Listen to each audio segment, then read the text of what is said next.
আপনারা কি সুযোগ দেন আমাদেরকে কথা বলতে যাচ্ছি।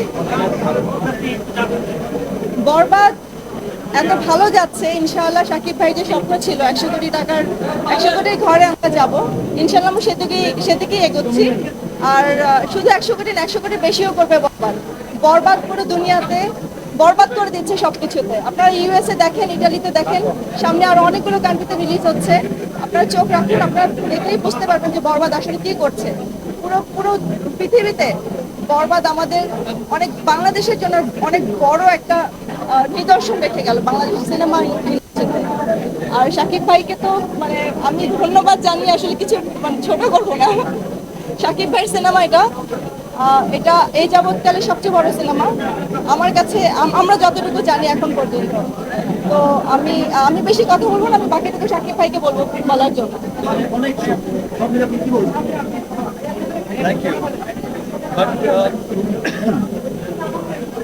আমার শখ কিন্তু এখনো পূরণ হয়নি, আর এটা আমার শখ না, এটা হচ্ছে আমার নেশা, আমার পেশা। আমার হচ্ছে চলচ্চিত্র হচ্ছে আমার, এই ফিল্ড আমি বোঝাতে পারবো না যে চলচ্চিত্র আমার। আমি আমার চলচ্চিত্রের যাত্রা শুরু করেছিলাম যখন আমি ইন্টার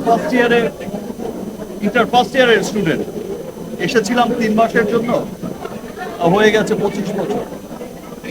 বড় হয়েছি এখানে, বেড়েছি এখানে, বন্ধু হয়েছে এখানে, শত্রু হয়েছে এখানে। সব চলচ্চিত্র হচ্ছে আমার হৃদয়ের সবচেয়ে কাছের অবস্থায় অবস্থান করে। তো চলচ্চিত্র আমি ভালোবাসি, আমি সবসময় ভালোবাসি, এবং আমি চাই যে আমার দেশের চলচ্চিত্র, আজকে সত্যি হচ্ছে কথাটা, বাট এক সময় যখন আমি বলতাম যে এমন একদিন আসবে যে আমার দেশের চলচ্চিত্র, আমার দেশের ফিল্ম, ইংলিশ সিনেমার পাশে হলিউড, বলিউড সিনেমার পাশে মাল্টিপ্লেক্সগুলো পুরো পৃথিবীতে বড় বড় শহরের বড় বড় মাল্টিপ্লেক্সগুলোতে ইংলিশ, হিন্দি, বিভিন্ন বড় বড় দেশের সিনেমার পাশে আমার দেশের সিনেমার পোস্টারও স্থান পাবে, আমার দেশের সিনেমাও প্রদর্শিত হবে। এখন কিন্তু কয়েক বছর ধরে আমরা দেখছি যে সেটাই হচ্ছে, এবং ইন্টারন্যাশনাল যাত্রা ডে বাই ডে বেড়েই চলেছে, শুধু সামনের দিকে এগিয়েই যাচ্ছে। গত বছর আমরা যেমনটা দেখেছি ইন্টারন্যাশনাল যাত্রা, এবছর আরো অনেক বেড়ে গেছে। ইনফ্যাক্ট আমি তো নর্থ আমেরিকায় আমার প্রযোজনা প্রতিষ্ঠান এসকে ফিল্মস ইউএস, সেটা নর্থ আমেরিকায় ডিস্ট্রিবিউশন করছে। আমরা যেই সব শহরে, আপনারা জানেন যে স্টার সানডে চলছে, ইতিমধ্যে হলিউডের 2টো সিনেমা ব্লকবাস্টার হয়ে গেছে, তারপরেও আমরা যে শো পেয়েছি অনেক, এবং যেই শো ডিক্লেয়ার করার 3-4 ঘন্টার মধ্যে কিন্তু সোল্ড আউট হয়ে গেছে। অ্যান্ড হল কর্তৃপক্ষ সেই সমস্ত দৃশ্য দেখে, Rigel and the other cinema, সেই সমস্ত দৃশ্য দেখে সেই চেইনগুলো কিন্তু আমাদের সিনেমার শো অনেক বাড়িয়ে দিয়েছে, 2টা, তারপরে করে দিল 3টা। এই যে সাফল্য, উত্তর সাফল্য, সেজন্য আমি আমার দেশের সকল মানুষকে, সর্বস্তরের মানুষকে, আমার দেশের বাইরে থাকা সর্বস্তরের মানুষকে, আমার দেশের বাইরে যে যে দেশেই আছে, আমেরিকা, কানাডা, ইটালি।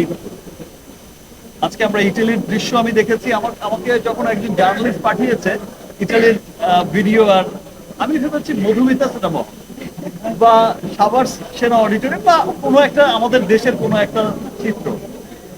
তো আমি এটা ভাবতে পারিনি, আমি ভেবেছি আজকের দিনে মধুমিতা বা অন্য কোনো সিনেমা হলে একটা হচ্ছে উইকডেতে, এটা হচ্ছে, আমি নর্মাল নিয়েছি। আমি যখন নিচে লেখা পড়লাম যে এটা রোমের, মেবি রোম, তো আমি যখন দেখলাম যে এটা রোমের দৃশ্য, তখন আমি বলে বোঝাতে পারবো না আমার কি আনন্দ লেগেছে। এই যে মানুষের উচ্ছ্বাস, দেশের বাইরে থাকা মানুষের উচ্ছ্বাস, অস্ট্রেলিয়া, নিউজিল্যান্ড রিলিজ হচ্ছে সামনে, middle east, all the golf country যেগুলো আছে সমস্ত গল্পে রিলিজ হচ্ছে, এন্টায়ার গল্ফে। এর বাইরে ইংল্যান্ড, আয়ারল্যান্ড, ইউরোপ, বিভিন্ন দেশে পৃথিবীময় ছড়িয়ে যাচ্ছে বরবাদ, এবং সকলের ভালোবাসায় সকলের হৃদয়কে বরবাদ করে দিচ্ছে বরবাদ। ভাই সর্বশেষ প্রশ্ন, এই যে একটা প্রবাদ আছে, মর্নিং শো দ্য ডে। আমরা যখন দেখি একটা সিনেমার ওপেনিং দেখি, একটা সিনেমার কিছুদিন রান যখন করে তখন কিন্তু সেটা বোঝা যায় যে এটা কি লং রানের ঘোরা হবে, এটা কততে গিয়ে ঠেকতে পারে, কোন জায়গায় গিয়ে পৌঁছতে পারে।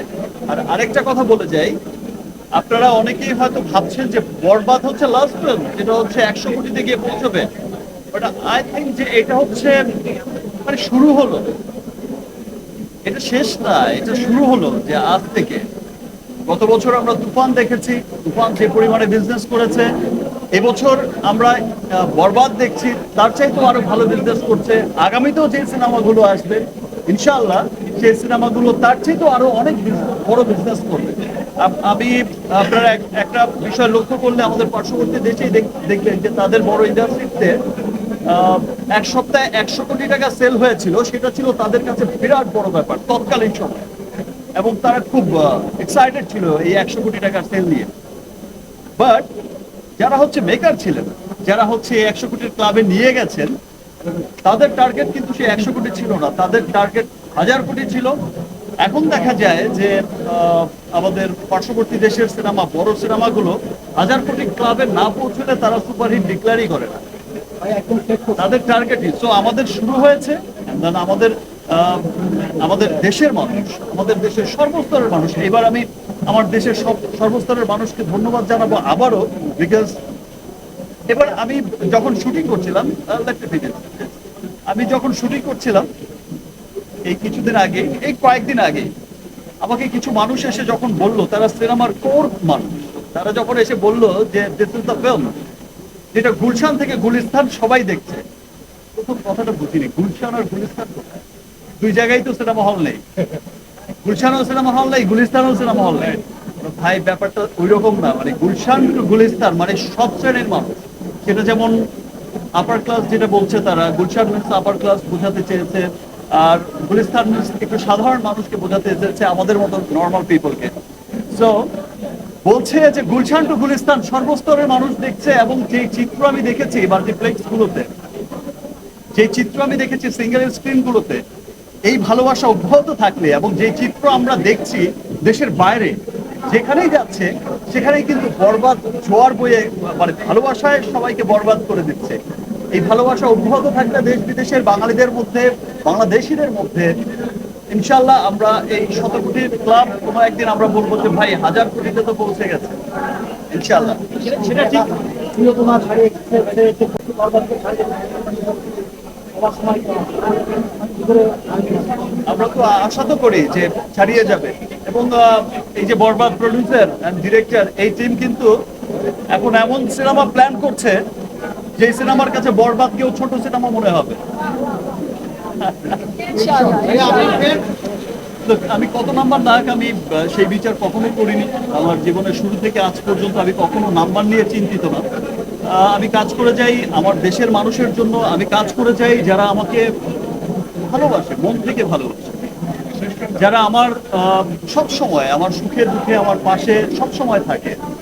ভালোবেসে একটা শ্রেণীকে তো মানুষ সাকিবিয়ান বলে ডাকে। I love Shakibians. Thank you. I love you too. I love you too. Thank you. Inshallah.